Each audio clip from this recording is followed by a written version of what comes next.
Trois petites choses avant de commencer. Petit 1, cet épisode sera plein de spoilers pour Infinity War parce qu'on va parler de quasiment tout le film.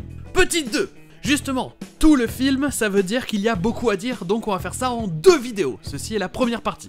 Et petit 3, quand dans cet épisode je parle de la traduction française de quelque chose, je parle des sous-titres officiels qui étaient au cinéma ou sur le Blu-ray, parce que j'imagine que ce sont les mêmes. Je ne parle pas du doublage français.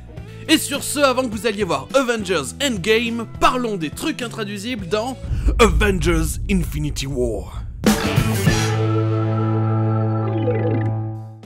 Et bienvenue sur Zedon pour un autre épisode des trucs intraduisibles où on va en apprendre plus sur l'anglais dans Avengers Infinity War. Et commençons de suite par le titre. Bon, Infinity War, c'est rien de compliqué, c'est la guerre de l'infini. Mais c'est par contre le Avengers qui est plus intéressant. Dans ce mot, c'est la deuxième syllabe qui est accentuée, donc on va avoir le premier A et le dernier E qui se prononcent E. Avengers. Avengers. We're the Avengers, man. Vous trouverez d'ailleurs la même chose dans America. Le premier et dernier A se prononce E. Et là, l'idée, c'était de mettre un bout de Infinity War où ils prononcent Captain America. Mais ils ne le disent pas du film, donc Civil War fera l'affaire. Wow, this is awesome. Captain America. Et pour ce qui est de la signification de Avengers, to avenge, ça veut dire venger, dans le sens venger quelqu'un. En anglais, se venger se dira plus to get revenge. Littéralement, obtenir vengeance. But even if you get revenge, you're not gonna remember it. Et lançons-nous dans le film, où nous nous retrouvons de suite dans le vaisseau Asgardien qui se fait attaquer par notre bad guy, et nous avons de suite la prononciation de son nom, Thanos. You have become children of Thanos. Rien de particulier, mais ça aurait pu se prononcer de plein de façons différentes. Thanos, Thanos, mais c'est bien A et O. Thanos. Et là, Thanos se lance dans un speech où il dit ceci. Frightening. Turns the legs to jelly. Jelly, c'est de la confiture ou de la gelée, dépendant du pays anglais où vous vous trouvez. Mais ici, l'idée, c'est que vos jambes se transforment en gelée. Vous n'en avez plus le contrôle, donc ça a été traduit en français par « ça coupe les jambes ». Ensuite, Thanos fait choisir à Loki entre le Tesseract et la vie de Thor. Ce à quoi Loki répond « Kill away. C'est intéressant ici parce qu'il aurait pu juste dire « kill him ». Mais il utilise « kill away », qui a une nuance très spécifique. « Away », c'est un adverbe qui permet de dire « autre part » ou « loin ». Mais des fois, c'est ajouté après un verbe pour ajouter la nuance de se lâcher ou de faire comme on le sent. Donc kill away ici voudra dire vas-y, tue-le si ça te chante. Kill away ajoute cette idée de je m'en fiche. Même si comme on peut le voir, au final il s'en fiche pas. Ensuite, passons à cette réplique du méchant appelé Mort. My humble personage bows before your grandeur. Et vous avez peut-être remarqué la présence de 2 mots français ici. Personage et grandeur. Personnage et grandeur. C'est loin d'être les mots français les plus courants en anglais, mais c'est pour ça qu'ils font intellectuel et sophistiqué. Niveau signification, personage c'est juste une façon prétentieuse de dire personne, ou alors c'est pour parler d'un personnage historique. Et en plus, contrairement aux mots français, il n'y a qu'un seul N.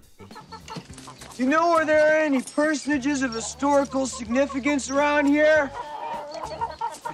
Et grandeur, c'est bien la grandeur de quelqu'un dans le sens être impressionnant.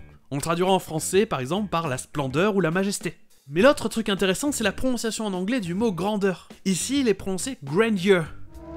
Bows before your grandeur. Mais c'est très souvent prononcé grandeur, comme s'il y avait le son J au milieu, grandeur. Very elegant affair. Should have seen it. A lot of grandeur. Et avant de quitter cette première scène, nous avons cette réplique de Loki. My undying fidelity. Ici, c'est undying qui nous intéresse. C'est évidemment le contraire de dying, mourant. Donc undying, ça voudrait dire qui ne meurt pas, ou qui ne peut pas mourir. Dans le sens de cette phrase, ça veut donc bien dire éternel, comme c'est traduit en français. Sauf qu'après, voilà ce qui se passe.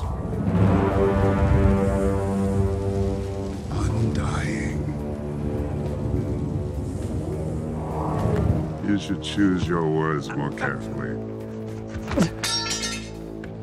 Ici, nous avons donc le jeu de mots entre undying et le fait que ici, Loki est dying, il est en train de mourir. Du coup, ça marche moins bien en français avec éternel, même si on comprend l'idée. Malheureusement, le mot non mourant n'existe pas en français.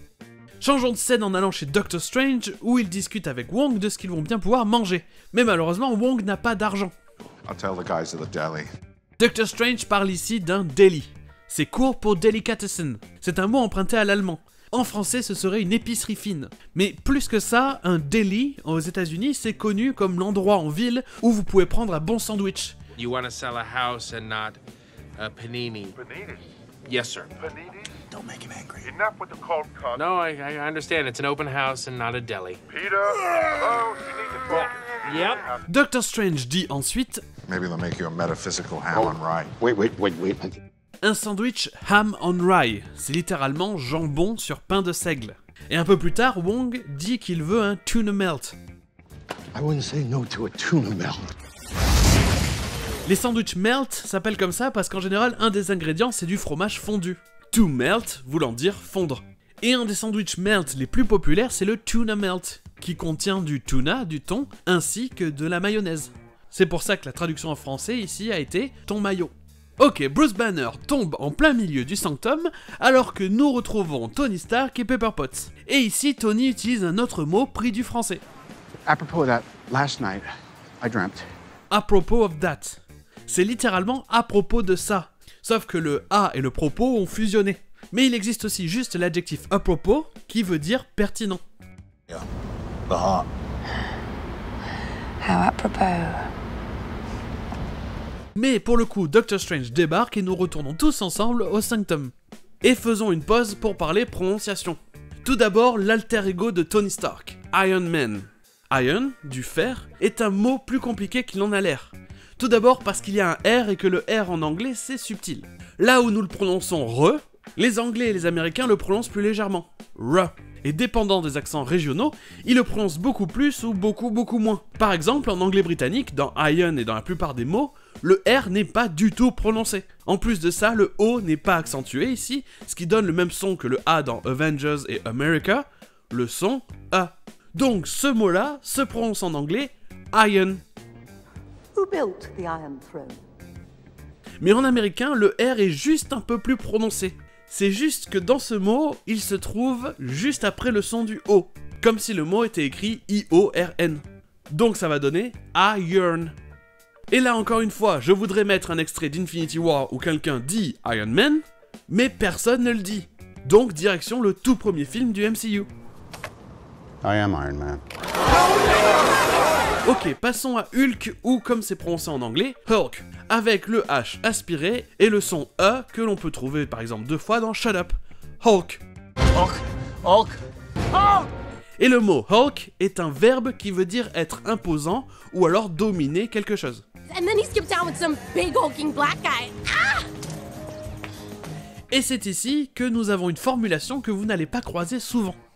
You could destroy life on a scale hitherto undreamt of. Hitherto, c'est une vieille façon de dire jusqu'ici. Et undreamt, c'est le contraire de dreamt, qui est une forme passée de dream, qui veut dire rêver. Donc undreamt, ça voudrait dire littéralement non rêvé. Tout ça, hitherto undreamt of, c'est une façon très prétentieuse de dire que Thanos pourrait détruire la vie à une échelle qu'on n'aurait pas pu imaginer jusqu'ici. You could destroy life on a scale hitherto undreamt of. Et d'ailleurs, c'est à cause de cette formulation que Tony répond. Did you seriously just say hitherto undreamt of? Puis, dans la conversation qui suit, Tony dit que Ben & Jerry's ont créé une glace à son nom, qui est nommée comme ça. Stark Raving Hazelnuts. Not bad. Stark Raving Hazelnuts. Dans le dernier épisode de Zedon sur Game of Thrones, on parlait du nom Stark. Et je vous disais que ça voulait dire rude. Mais le mot Stark a un sens qui est encore moins courant. C'est l'adverbe complètement. Comme par exemple dans Stark Naked, qui veut dire complètement nu. Ou alors Stark Raving Mad, qui veut dire complètement fou.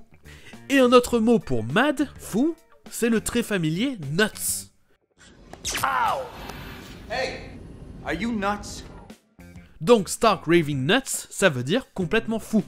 Mais nuts, c'est aussi des noix. Donc pour faire une glace qui a du goût, vous changez nuts en hazelnuts, qui sont des noisettes. Et boum, vous avez la glace en l'honneur de Tony Stark qui s'appelle Stark Raving Hazelnuts. Et ensuite vous avez une deuxième glace qui est mentionnée. A hunk of Hulk of burning fudge is our favorite. A hunk of Hulk of burning fudge. Ok, cette chose-là, elle est basée sur les paroles d'une chanson de Elvis Presley, Burning Love. Ce morceau se termine par une phrase en boucle. A hunk of burning love. Hunk, c'est un bout, un morceau. Et burning love, c'est de l'amour brûlant. Donc, a hunk of burning love, c'est un morceau d'amour brûlant. Prenez ça et remplacez hunk par Hulk, love par fudge, du chocolat fondant, et le deuxième a par of. Et vous avez un jeu de mots avec Hulk comme nom de glace. A hunk of Hulk of burning fudge. Un morceau de Hulk de chocolat brûlant. Mais vu la vitesse à laquelle va le dialogue, en français les deux ont été traduits très simplement par les noisettes d'Iron Man et les pistaches de Hulk. Pour le coup, on ne peut pas en vouloir au traducteur d'avoir choisi des jeux de mots plus simples. Stark raving hazelnuts. Not bad. A bit chalky. A hunk of Hulk of burning fudge is our favorite. That's a thing? Et sur ce, les hommes de main de Thanos débarquent à New York et nous retrouvons Spider-Man. Et dans la longue liste des trucs qu'on a déjà croisés dans le dernier épisode sur Game of Thrones, nous croisons le prénom Ned. Hey, I need you to cause a distraction. Mais pour ça, je vous invite à revoir l'autre épisode parce que nous allons revenir direct voir Doctor Strange et Tony Stark. Une des choses pour lesquelles le MCU, l'univers cinématographique Marvel, est bien connu, ce sont les quips. Ce sont des petites vannes cinglantes. Comme par exemple un surnom qui fait référence à la culture populaire américaine. Et ça, Tony Stark le fait super souvent. Ici, Tony l'appelle Squidward, qui est ce personnage de Bob l'éponge, appelé en français Carlo. Patrick, Squidward fixed it. How can we ever thank you? Le squid dans Squidward veut dire calamar, même si ça a été confirmé par les créateurs du dessin animé qu'il n'est pas un calamar mais une pieuvre. Mais on n'est pas en train de faire les trucs intraduisibles de SpongeBob SquarePants. Donc repassons à Infinity War, où Squidward a été traduit en français par quelque chose d'un peu plus identifiable en français, Voldemort. Un instant plus tard, alors que Iron Man est en train de se battre, Spider-Man débarque. Kid, where'd you come from? A field trip to Nova! Spider-Man dit qu'il vient d'un field trip. Trip, c'est un voyage. Et field, c'est un champ. Mais ici, c'est utilisé pour dire sur le terrain. Comme par exemple, un agent du FBI qui n'est pas assigné à un bureau, mais qui doit aller sur le terrain. Ça s'appelle un field agent. Sir, I'm just a field agent. Et donc, field trip ici, c'est une sortie sur le terrain. Ce qui est une sortie scolaire. Une sortie organisée par l'école pour que les enfants aillent sur le terrain. Et cette sortie est au MoMA, The Museum of Modern Art, le musée de l'art moderne.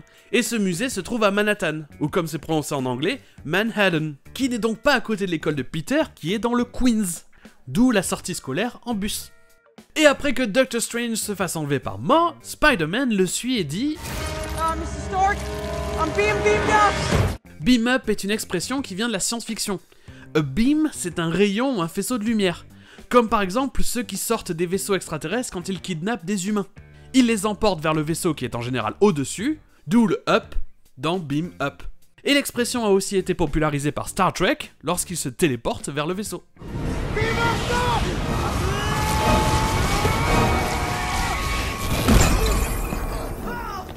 Et alors que dans Avengers, tout le monde se retrouve dans l'espace, nous nous tournons du côté des Gardiens de la Galaxie qui répondent à un appel de détresse. Maybe whoever it is will give us a little cheddar cheese for our effort. Which isn't the point. Ok, ça va un peu vite là. Revenons à ce que disait Peter Quill. Il parle de whoever it is. Whoever, ça veut dire quiconque. Donc ici, whoever it is, ça fait référence à la personne qui a lancé l'appel à l'aide.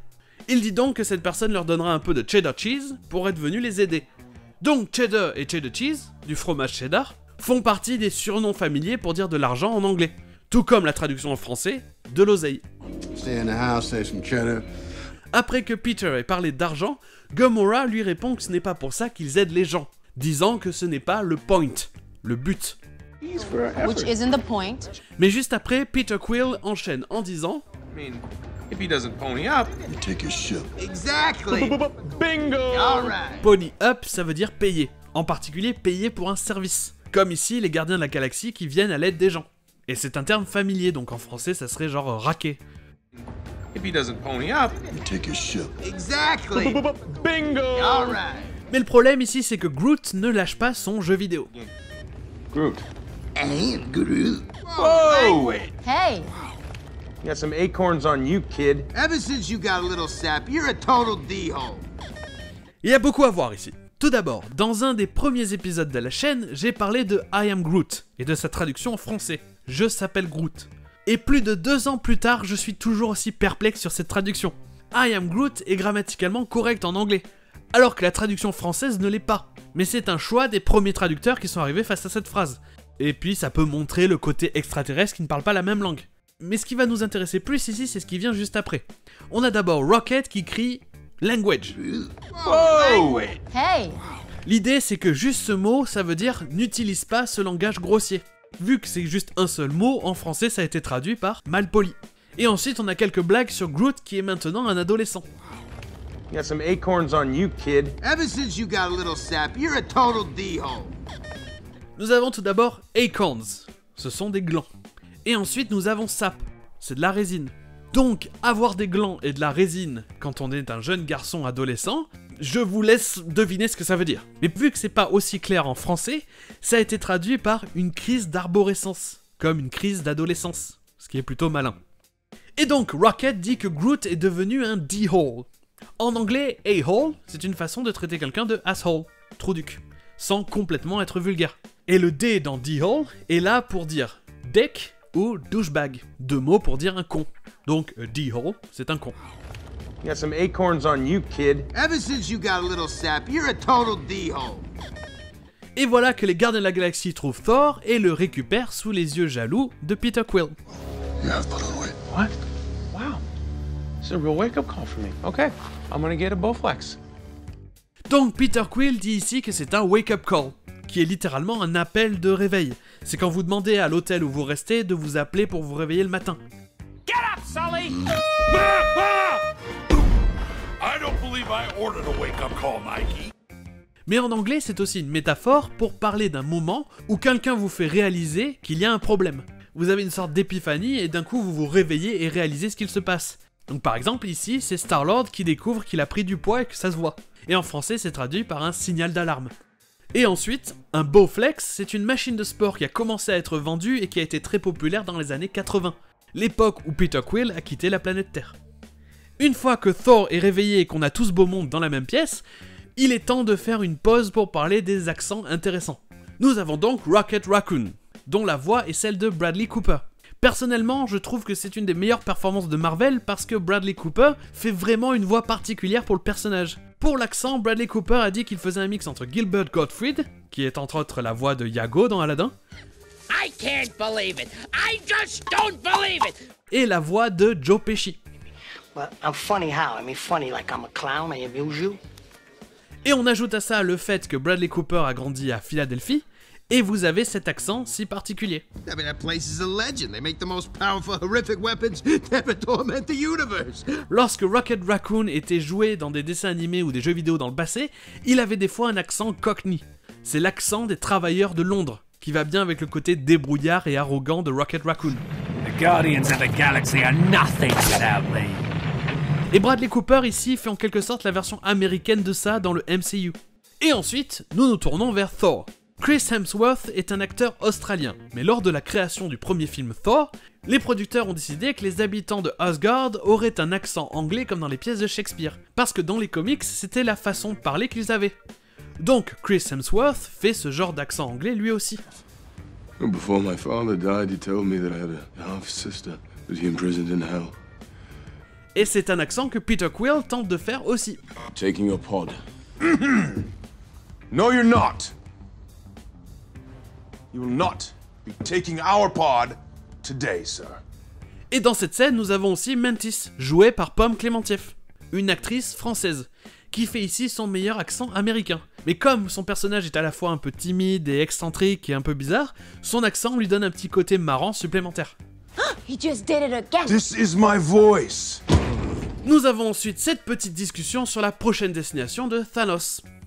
Nowhere. He must be going somewhere. No, nowhere? Le jeu de mots ici est assez explicite. Nowhere, qui a un K muet comme le mot no, se prononce comme nowhere, qui veut dire nulle part. Et c'est tellement explicite que ça n'a même pas été traduit en français. En même temps, nulle part avec un K, ça n'a pas de sens en français parce que les K sont tout le temps prononcés. Et nous revenons à Thor qui dit Where we have to go is Nidavellir. L'endroit où ils vont est donc Nidavellir. Mais si vous écoutez bien, ce n'est pas ce qu'il dit. Where we have to go is Nidavellir. C'est petit ici, mais il y a une faute. Il inverse le D et le V. Le bon nom est Nidavellir. Et lui, il dit Nidavellir. Where we have to go is Nidavellir. Et c'est pas juste la prononciation qui est différente de l'orthographe. Rocket le prononce correctement juste après. Nidavellir is real? Nidavellir is real? Et ce n'est pas juste une fois. Thor le reprononce mal juste après. Nidavellir. Will you join me on my quest to Nidavellir? Et si vous doutiez de l'orthographe, il est même écrit en plein milieu de l'écran à ce moment-là. Et d'ailleurs, Thor le reprononce mal un peu plus loin dans le film. Nidavelir's forge harnesses the blazing power of the neutron star. Avant, au final, de le prononcer correctement bien plus loin dans le film. Nidavellir. That's Nidavellir! Et nous quittons l'espace pour l'Écosse, où Captain America, Falcon et Black Widow sauvent Vision et Wanda, des hommes de main de Thanos. Et avant de s'en aller, Falcon demande « Where to, Cap? » Home. Le mot « home » est très courant en anglais, et le sens est un peu particulier. Home, c'est l'idée de domicile, l'endroit que vous appelez chez vous. Et même si on peut dire par exemple « my home », qui peut être votre domicile physique, comme une maison ou un appartement, vous trouverez très souvent « home » sans article, comme ici. Par exemple, « go back home », ça veut dire « rentre chez toi ». We can go back home for the first time! Vous le trouverez d'ailleurs même dans le titre d'un des films du MCU avec Spider-Man Homecoming. Homecoming, c'est une tradition dans les lycées américains d'ouvrir les portes du lycée aux anciens étudiants, avec en général un match de football américain ou une soirée pour les élèves. I guess you already have a date to homecoming. Et on appelle ça Homecoming parce que ce sont les lycées qui se trouvent dans leur hometown, la ville où ils ont grandi. Donc Homecoming, c'est un retour à la maison. Et en plus, le titre Homecoming marche aussi parce que Peter rentre à New York, qui est la ville où il habite, sa home, après être allé se battre contre Captain America en Allemagne dans Civil War. Et pour en revenir au home dans Infinity War, l'idée ici c'est que Captain America et ses compagnons étaient en exil après Civil War. Et là, ils retournent donc home, c'est-à-dire au QG des Avengers. Et ça a été traduit en français par simplement « on rentre ». D'ailleurs, home est utilisé bien plus tard dans le film lors de cet échange. Where do you think he brought you? Let me guess. Your home? Et ici, Your Home fait référence à la ville et à la planète où Thanos a grandi. Et en parlant de Thanos, nous revenons à Nowhere où les Gardiens de la Galaxie font face à lui. Et cette fois, c'est Star-Lord, un autre personnage qui fait plein de quips, des vannes donc, qui cette fois va utiliser une référence de culture pop comme surnom. Et cette fois, c'est pour Thanos. Let her go, Grimace! Il l'appelle donc Grimace. C'est un des personnages des pubs de McDonald's. Grimace, c'est celui-là. Une grimace, en anglais, c'est une grimace dans le sens une expression de visage pas flatteuse qui exprime de la douleur ou du dégoût. Et à la base, ce personnage de McDonald's devait être un personnage méchant, appelé Evil Grimace. Deux mots qui vont bien ensemble en anglais, qui veulent donc dire grimace maléfique. Mais ils ont finalement décidé de faire que ce personnage était du côté des gentils. Mais le nom Grimace est resté. Et en français, personne ne sait qui est Grimace. Donc Star-Lord appelle Thanos Quasimodo en français. Let her go, Grimace! Et on enchaîne ensuite avec une autre quip lorsque Thanos dit que Peter Quill est le petit ami de Gamora. Ah, the boyfriend. I like to think of myself more as a Titan-killing long-term booty call. Il dit donc dans cet extrait qu'il se voit comme un Titan-killing long-term booty call. Titan-killing, c'est littéralement tueur de titans. Thanos étant surnommé The Mad Titan, le titan fou. Long-term, c'est simplement à long terme. Et la partie plus familière, c'est booty call. C'est un appel de cul. Quelqu'un que vous appelez pour du cul. En français, on appelle ça un plan cul.